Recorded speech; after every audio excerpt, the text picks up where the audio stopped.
This is Josiah on Each One Teach One. We are live once again.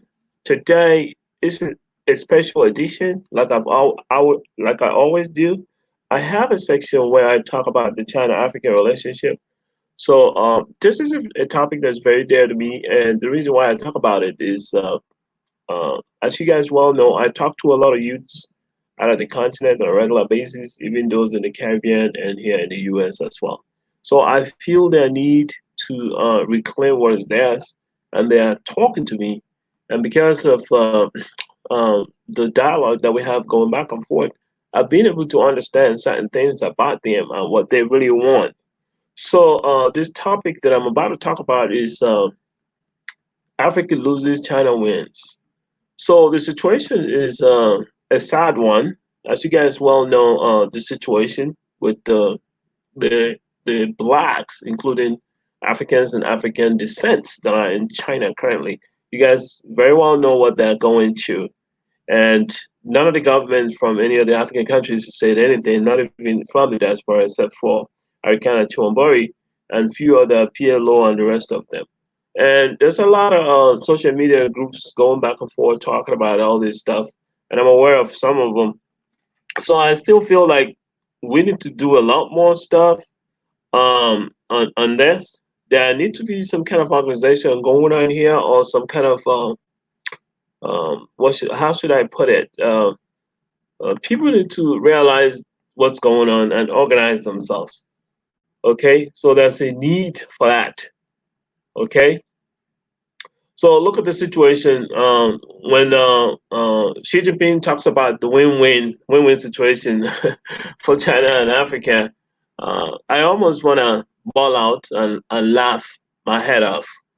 However, every one of you here knows what he meant. If you don't know, I'll try to explain it to you. It means that China wins. If you pay the loan, China wins. If you don't pay the loan, China takes your national asset. China still wins. That's what it means, okay?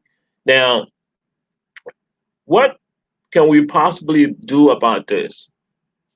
Okay, I'll talk about that later. But for now, I would like to expand on the fact that the relationship is not going well. It's not well at all. It is not good. When somebody tells you it is not good, it doesn't look good at all.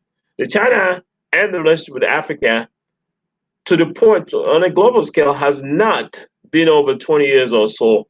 From what we see currently, with them shipping all their people to Africa, they are in number of excess, I believe, 5 million of them, in excess of that. Some people say 10 million and all that, in excess of that. So they are there. And going from what we see them doing, as every one of you have seen the video, apparently I don't post the video. If you want to see the videos of what they're doing, you can check Virtue Grace and Dr. Mumbi and the rest of them. You get to see it, and more especially Watermeyer, you get to see what they are doing, illegal stuff that they are doing. They are engaging in illegal mining and many things, fraud activities, and in a very large scale, worse than anybody else you could have imagined that might have done it. And nobody talks about it, nobody looks at it. But however, this has been done in African soil, and therefore the youths of Africa are the majority. According to democracy, they should have a voice. And they've been reaching out to me, talking to me, telling me all this stuff. So I decided to kind of elaborate and highlight on what the issues are. Okay? So these youths, they have a need to work, But in order for Africa to walk to China, Chinese people shouldn't be acting like they own the land. They shouldn't act like they own the land. They should respectfully know that the land belongs to the people they came upon. So they shouldn't be arrogant in any shape or form, because being arrogant shows what you can do while you're not even a part of the land, completely a part of the land, and you're showing this arrogance. It's like somebody being so arrogant in UK or US or Canada, why they just came to that land. You come to someone's land, you have to show respect and abide by the principles and laws that are in that land. Okay, so if you want to know a lot more about this attitude that the people, I'm not saying everyone in China has, majority of them have that attitude. I would recommend that you read a book. It's Paekche Principle by Bayame Biyick. So he wrote an interesting book based on a research, scientific research. He exposed the secret of Asia, and he exposed the reason why the Japanese and Chinese don't get along till today. He also expanded on the fact that Koreans, the background of the Koreans and relationship between the Koreans and Japanese, that the possibility is there that the Koreans and Japanese are the same people. Okay, and there's something that happened between the Japanese and the Chinese as a result of the extermination of a group of people found in that territory. You should check it out. That book is very enlightening. You can use Google to do more research on it to get a lot more information of what's going on. So here I'm trying to, whatever little I know or whatever research I do, I try to share it with everybody. Okay. Now, have you ever asked yourself this question? Why is it that Japanese people, most of the time, not one time or two times, not isolated situation, most of the time, they sound like African names. I'll give you an example. Umeseke, that's African name, the same spelling. I'll give you another example. Chika, the same spelling. Okay. I give you another one. Ichi, the same spelling. I give you another one. Oko, the same spelling. I give you yet another one. Ichi, the same spelling. Have you wondered why the Japanese name, most of them, has the same syllable and are put together just like African last names? That's something for you to do a research on and figure out whether this book is worth your time or not. So moving forward, what do I think is the solution towards African-China relationship? First, we know that African-China relationship is not a good one. Okay, it's not mutual.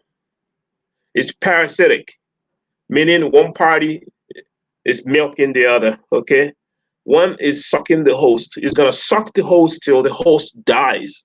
Now, the youth, African youth, are telling me this is not what they want, and I'm gonna try to expand to you guys, what they want.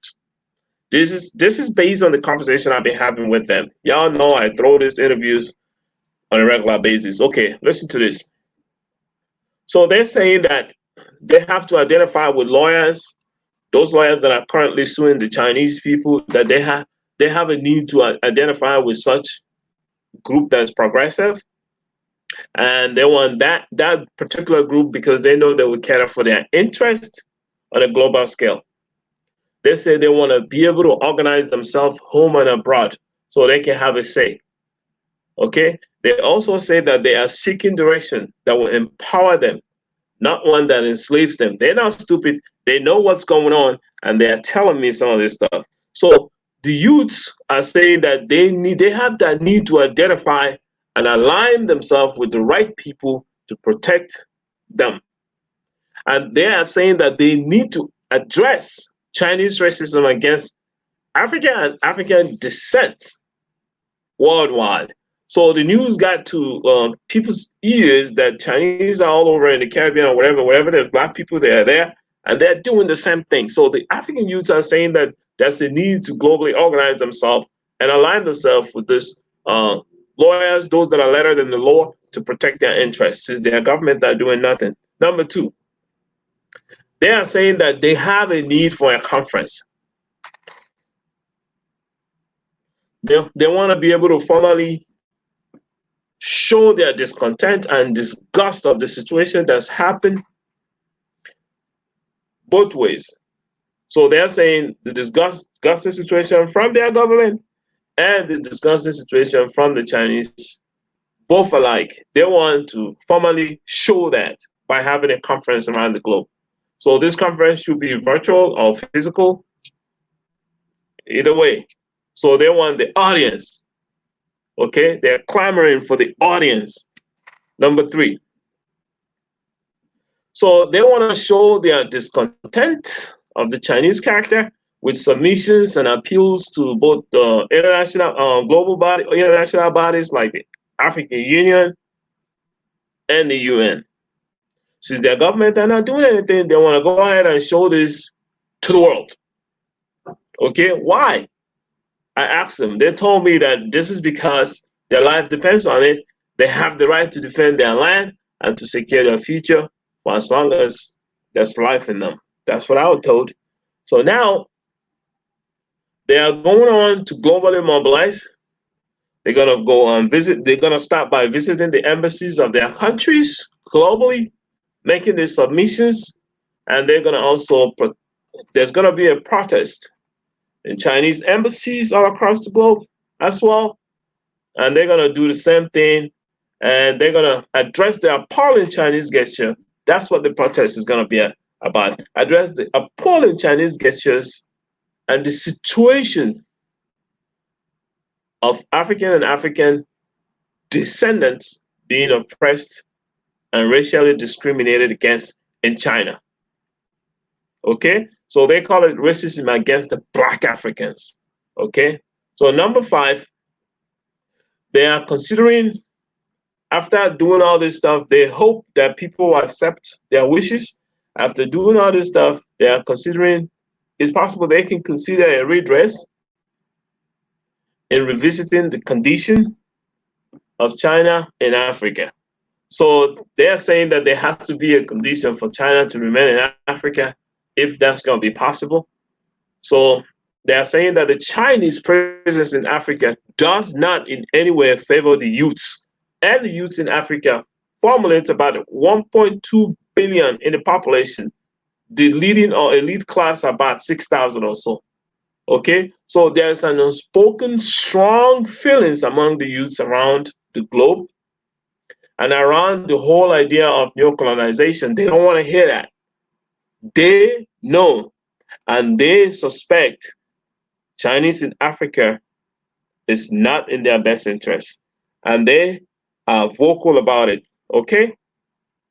So they talk about looking into the relationship, China-African relationship, that is more or less is going to be better if it's going to be on a business level. The approach should be business-like, meaning that there has to be strict conditions in order for them to work together.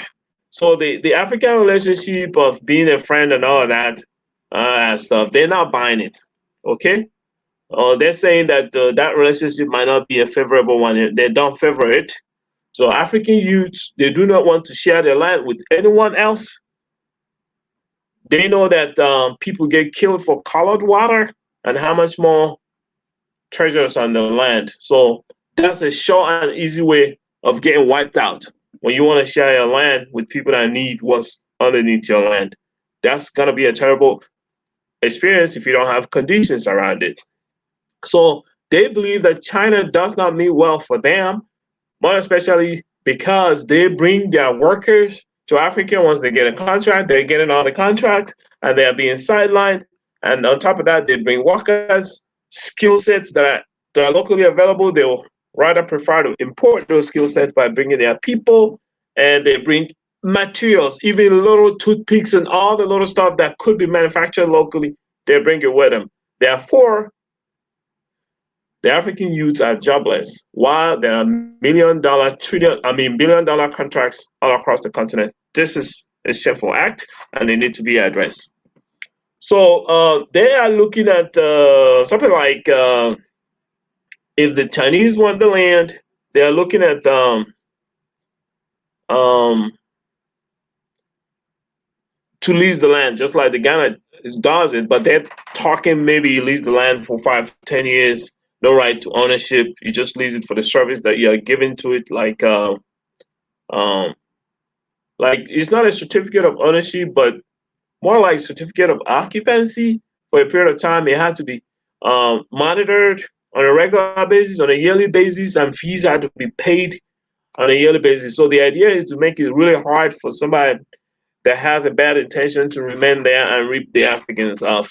That's the whole idea. So if you're in the mining, it's a different business. You cannot own anything more than the locals or indigenous. The indigenous owns all the percentage that are heavy or much, and then you get about maybe 35%. That guarantees that the people of the land owns everything, including the land, and you're only there to make benefit and leave. Of course, you came there to make benefit, but not to, take the whole land with you and run with. You take your benefits, you move on. We already know that, but it has to be done fairly. So that's the thought from them. They're talking about the business-like relationship would be more like um, you get resources for training in a specific skill that is needed, and you train in that specific skill, and you help those you train to manufacture or build or produce what the training is about. They give an example. Some of the example is if you train engineers, then you have to build a bridge with them. If they are civil engineers, you build a particular bridge with them.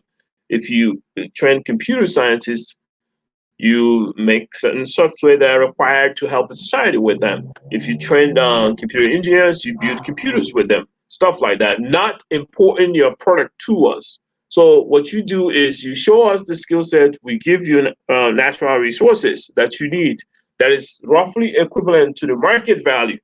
That's what the African youth wants. So they're saying that they shouldn't sell their lands. There's no need for them to sell their lands. That's a no-no. Reason, very simple. In China, nobody can buy land if you're not Chinese. So why would Chinese be allowed to buy land in Africa? That's simple. It's common sense. It's logical, ain't it? Don't you agree with that? So moving forward, they say that they want to continue learning the Chinese people. They say that they can't be friends with people that they don't know. So I think that's very smart and intelligent. You have to learn the person, gain an understanding of the person, whether it's a Chinese or whatever, before you become friends with them. But in the case of the Chinese, the Chinese imposed themselves on Africans, found their way all the way down to Africa, started selling whatever they have and giving loans that they know the Africans can't give back because they know the nature of the government in Africa. They're taking advantage of the corruption. So, but the youths are aware of what's going on, and these are the response that the youths are sending out to the world. Okay? So you can't be friends with somebody you don't know very well. Okay? And the treatment against blacks in Africa, in China, the treatment against black Africans and their descendants in China has become very ugly. Currently, it is very ugly, and it is at the height of hatred. And these have triggered this new African reaction and awakening. So it's not a new thing. It's something that's something that's already there. But because of the attitude, the arrogant attitude of the Chinese, they kind of gave themselves up very early in the game, whatever that may be. So these youths are serious about what they want, and they will carry this out. And I hope that the viewers enjoy the information and see what they can do to help out and to see that something is done. So I'm just a messenger. Don't kill the messenger, okay? I just giving you guys the message, and I'm very glad and I'm happy having delivered the message to every one of you. Thank you, guys. This is Josiah again signing off. Each one, teach one. Oh yeah, I forgot something. If you haven't subscribed, go ahead and subscribe. If you already subscribed and share, continue to share it. And when you subscribe, don't forget to, you know, click the notification button so that way every time I have something to say, you'll be the first to get it. Thank you. Please comment. Take care. Bye-bye.